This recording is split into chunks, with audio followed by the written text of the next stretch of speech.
Again, welcome back to Kalbharti Vidyapeeth Kohana. I am your chemistry teacher, Mrs. Anita, and as we know, we are discussing our chapter number 2, that is acid, base, and salt.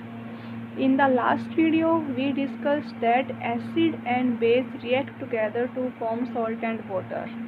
And we also know that, for example, HCl, which is an acid, react with NaOH to give NaCl and water. Here HCl will give H positive ion and NaOH will give OH negative ion. Then this H positive and OH negative will mix together to form the water. So this is known as neutralization reaction, and the respective negative and positive part of base and acid will react together to form the corresponding salt. Clear? So now this is clear that how in neutralization reaction water is formed. Water is formed because H positive ions come from the acid and OH negative ions come from the base, and this H positive and OH negative ion will make together H2O. Next, our topic of discussion is dilution. What is dilution? Dilution is a process in which we can decrease the number of H positive और OH negative ions of any acid or base. किसी भी acid की H positive ion या किसी भी base का OH negative ion की concentration को डिक्रीज करना is known as dilution, and such acid and base will be known as diluted. और ऐसे एसिड और बेस को क्या बोलेंगे हम? डाइल्यूटेड. तो किसी भी एसिड या किसी भी बेस की कंसंट्रेशन को हम कैसे डिक्रीज कर सकते हैं? डिक्रीज कर सकते हैं by addition of water. So here, by addition of water to decrease the concentration of any acid or base is known as dilution. Next is dilution. What is the type of dilution? Dilution is highly exothermic reaction. Dilution कैसी process होती है? Exothermic reaction होती है. In the previous chapter बच्चे we discussed about the exothermic and endothermic reaction. Last chapter में हमने type of reactions discuss किए थे. उसमें हमने एक्सोथर्मिक और एंडोथर्मिक दोनों टाइप्स के बारे में डिस्कस किया था. तो the reaction in which heat is release along with the product is known as exothermic reaction. ऐसी रिएक्शन जिसमें साथ के साथ क्या रिलीज होती है? प्रोडक्ट के साथ हीट रिलीज होती है. जैसे respiration. We consider respiration as a exothermic reaction because respiration during respiration breakdown of food which result in the formation of CO2, H2O as well as ATP, heat energy. So that's why respiration is known as exothermic reaction. Here we discussing dilution. Dilution means addition of water to any acid or base to decrease the concentration of H positive and OH negative. This dilution of any acid or base is also exothermic in nature. Means if we add water to any acid or base, increase its volume and to decrease the concentration of H positive and OH negative ion, then heat will also release. Dilution की process जब करते हैं, चाहे किसी acid को dilute करना हो चाहे किसी बेस को डाइल्यूट करना हो, उस केस में वहाँ पे क्या रिलीज होगी? हीट रिलीज होती है. Okay, so dilution process is highly exothermic reaction. So here always keep in mind during dilution of acid we should always add acid into the water, not water into the acid. हमेशा ये mind में रखना चाहिए जब भी किसी acid को dilute करते हैं तो एसिड को वाटर में ऐड करना चाहिए, ना कि वाटर को एसिड में. अगर हम एसिड नीचे बीकर में ले लेंगे और ऊपर से क्या ऐड करेंगे? उसमें वाटर ऐड करेंगे, तो उस टाइम जो एसिड की अमाउंट क्या होगी? ज़्यादा होगी.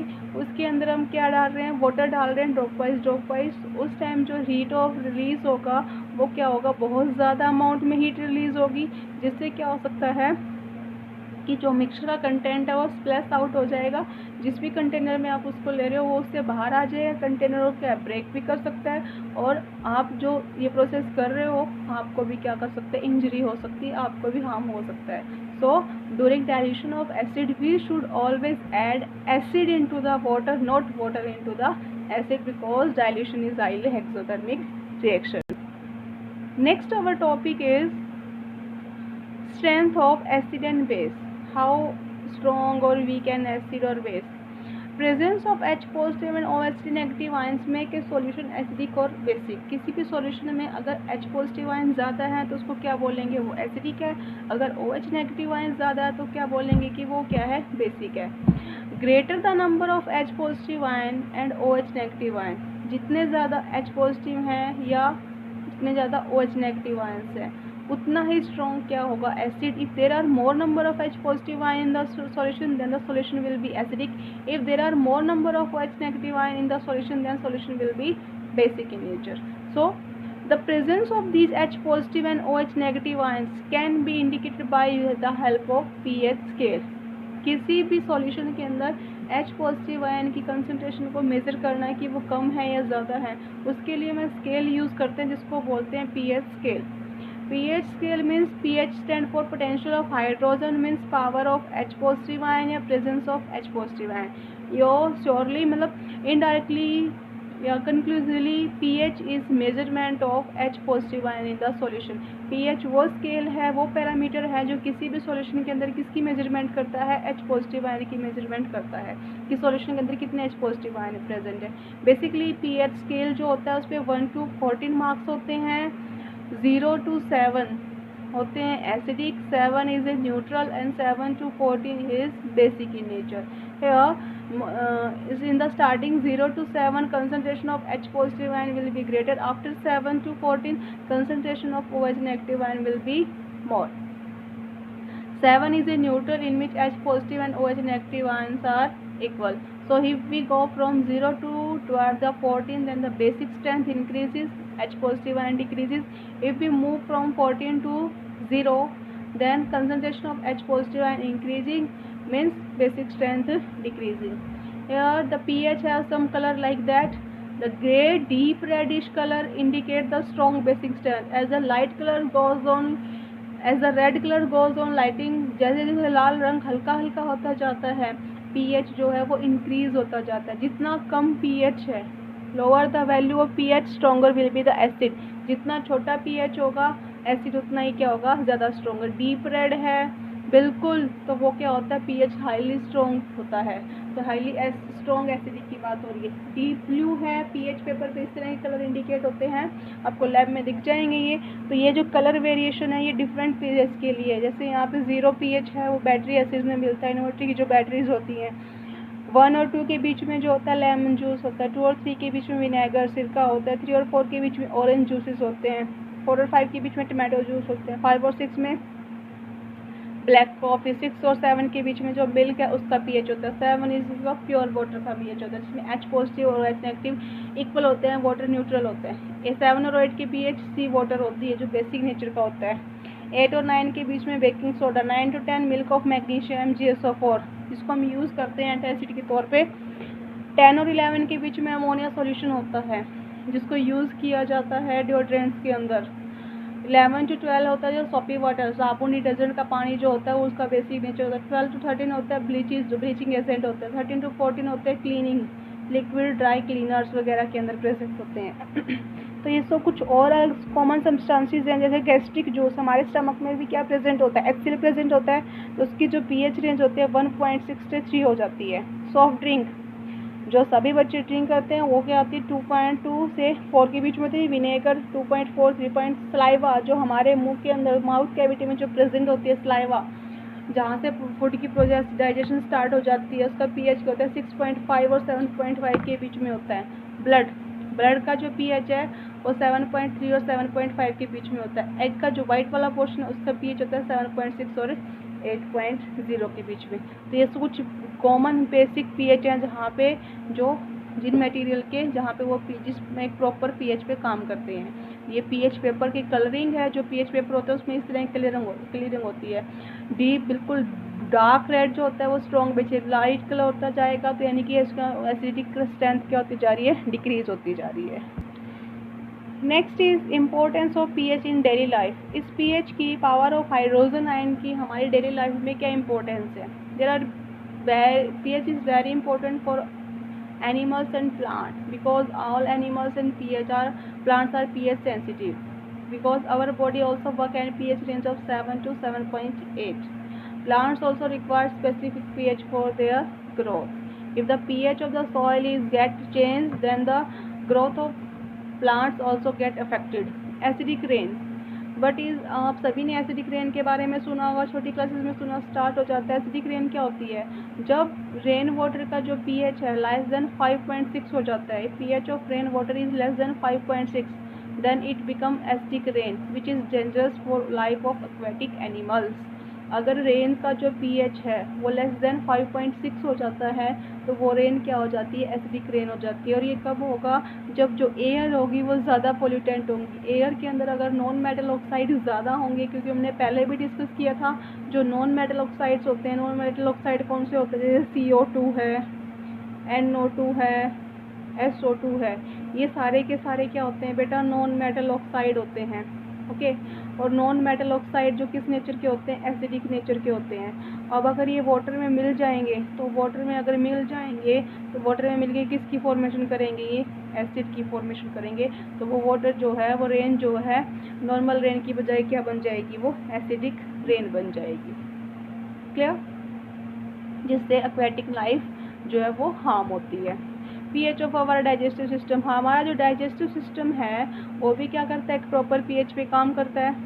PH of our stomach is strongly acidic, क्योंकि हमारे स्टमक में कौन सा एसिड रिलीज होता है? हाइड्रोक्लोरिक एसिड, HCl रिलीज होता है, जो क्या होता है? स्ट्रॉन्ग एसिड होता है। तो हमारे स्टमक का पीएच भी क्या होता है? स्ट्रांगली एसिडिक होता है। PH of our small intestine is basic, सभी ने पढ़ा होगा जो मेन रीजन होता है, मेन साइट जो होती है डाइजेशन की, एब्जॉर्प्शन की, वो स्मॉल इंटेस्टाइन होते हैं। वहाँ पे बहुत सारे एंजाइम्स प्रेजेंट होते हैं। तो फूड स्टमक के बाद कहाँ एंटर करता है? स्मॉल इंटेस्टाइन में एंटर करता है। अब स्टमक में जो मीडियम था वो एसिडिक था, स्मॉल इंटेस्टाइन में मीडियम बिल्कुल चेंज हो जाएगा, वो कहाँ हो जाएगा? वहाँ जाके बेसिक हो जाता है, क्योंकि वहाँ पे ऐसे एंजाइम्स प्रेजेंट होते हैं जो किस काम मीडियम में काम करते हैं? बेसिक मीडियम में काम करते हैं, यानी कि इनका पीएच क्या होगा? ज़्यादा होगा।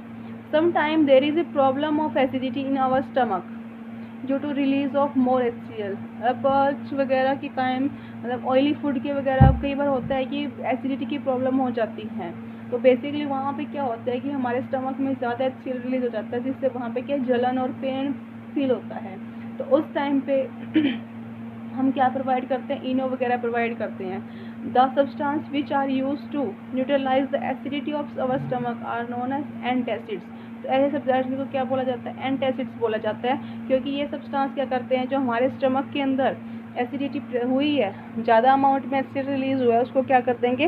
न्यूट्रल कर देंगे, क्योंकि ऐसे सब्सटेंस क्या होते हैं? बेसिक नेचर के होते हैं, और ये HCl से रिएक्ट करेंगे और कौन सी रिएक्शन करेंगे? न्यूट्रलाइजेशन रिएक्शन करेंगे, जिससे एसिडिटी है जो वो रिमूव हो जाती है। नेक्स्ट जो एग्जाम्पल है पीएच का, that is tooth decay. This common problem है ये सभी के साथ। टूथ डिके क्या होता है? दांतों का धीरे धीरे क्या हो जाना? डिस्ट्रॉय हो जाना, ब्रेक डाउन हो जाता, क्योंकि हमारा जो माउथ कैविटी है वो भी क्या करती है? पीएच पे काम करती है। अगर माउथ कैविटी का पीएच लेस देन 5.5 हो जाता है, माउथ कैविटी का अगर पीएच लेस देन 5.5 हो जाता है तो हमारे टूथ जो है वो डिके होना स्टार्ट हो जाते हैं, क्योंकि जो इनेमल जो होता है हमारे टूथ का ही किसका बना होता है? ये बना होता है कैल्शियम फॉस्फेट का, कैल्शियम फॉस्फेट का बना होता है। कैल्शियम फॉस्फेट क्या होता है? हार्डेस्ट सब्सटेंस होता है। तो ये टूटेगा तो नहीं, लेकिन इसमें क्या हो जाएगा? एसिडिक नेचर की वजह से कोरोड होना स्टार्ट हो जाएगा, यानी कि जो इसकी लेयर है ये धीरे धीरे क्या हो जाने स्टार्ट हो जाएगी, वीक होना स्टार्ट हो जाती है, जिसकी वजह से क्या होता है? टीथ डिके स्टार्ट हो जाते हैं। इसको कैसे स्टॉप किया जा सकता है? By the use of basic toothpaste. ऐसी टूथपेस्ट यूज़ करनी चाहिए जो किस नेचर की हो? बेसिक नेचर की हो, ताकि उनका जो बेस है वो एसिड से रिएक्ट करके उसको मीडियम क्या बना दे? माउथ कैविटी का न्यूट्रल मीडियम बना दे, जिससे क्या है? टूथ डिके स्टॉप हो जाए इसके। और दूसरा क्या कर सकते हैं कि बिफोर और after meal we should clean our mouth with water so that no food particles can remain in our mouth cavity and no bacteria or acid can produce in our mouth. Okay, next example of pH is self defense of animals and plants। Plants और animals जो हैं pH variations को अपने self defence के लिए भी use करते हैं। बी स्टिंग और एंड स्टिंग सभी के साथ हुआ होगा, ये वाली घटना सभी के साथ हुई होगी।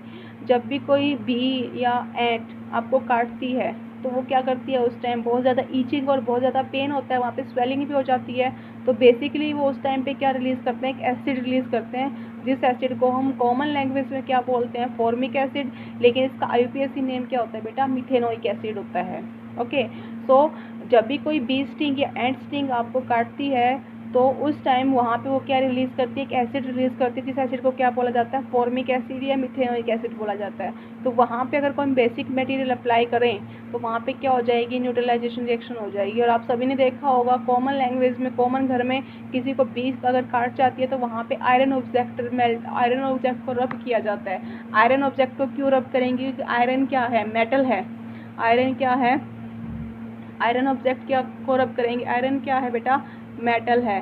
और आपने सुना होगा मेटल अगर एसिड के साथ रिएक्ट करते हैं तो क्या बनाते हैं, सॉल्ट प्लस H2। तो सॉल्ट क्या होते हैं, सॉल्ट किस नेचर के होते हैं, न्यूट्रल। तो वहाँ पे आयरन ऑब्जेक्ट को मेल्ट करने, रब करने का भी यही रीज़न होता है, ताकि वहाँ पे जो रिएक्शन है वो न्यूट्रलाइजेशन रिएक्शन हो जाए। क्लियर। अदरवाइज वहाँ पे कोई बेसिक चीज़ जैसे कि baking soda which is basic in nature वो रब कर देंगे तो वहाँ पे क्या हो जाएगा, न्यूट्रलाइजेशन रिएक्शन हो जाएगी और हमें रिलीफ मिलेगा उस पेन से। सेम ये तो एनिमल्स का एग्जांपल था। एक वाइल्ड प्लांट है नेटल प्लांट है जिसके लीव्स स्टिंगिंग नीडल टाइप के हेयर होते हैं, वहाँ पे स्टिंग प्रेजेंट होते हैं उसके हेयर्स पे। Also release methanoic acid by touching it. अगर एक्सीडेंटली सडनली एकदम उसके लीव्स को टच कर लिया जाए तो वहाँ पे जैसे बी काटती है ऐसा पेन होता है। It was also release burning pain. तो ये भी वहाँ पे क्या रिलीज करता है, मिथेनोइक एसिड रिलीज करता है। और मिथेनोइक एसिड का पेन क्या होता है, बहुत ज़्यादा इचिंग होती है, बहुत ज़्यादा पेन होता है। तो इसको भी न्यूट्रल करने के लिए बेसिक मटेरियल अप्लाई करना चाहिए। अदरवाइज नेचर ने इसके लिए खुद ही एक रेमेडी प्रिपेयर की हुई है। इसके साथ जहाँ पे नेटल प्लांट होता है उसके साथ साथ एक दूसरा प्लांट भी ग्रो होता है जिसको बोलते हैं डॉग प्लांट। डॉग प्लांट जो कि एक ऑल्सो एक वाइल्ड प्लांट है which grow side by side nettle plant के साइड में ग्रो करता है। Is will give relief, we get relief as dog plant leaves are basic in nature। अगर हम इसको डॉग प्लांट के प्लांट्स को लीव्स को इसके ऊपर रब कर देंगे तो हमें क्या मिलेंगे, इससे रिलीफ मिलता है क्योंकि डॉग प्लांट जो होता है वो बेसिक नेचर का होता है। This is all about your pH। in the next video we will discuss about the salts। thank you।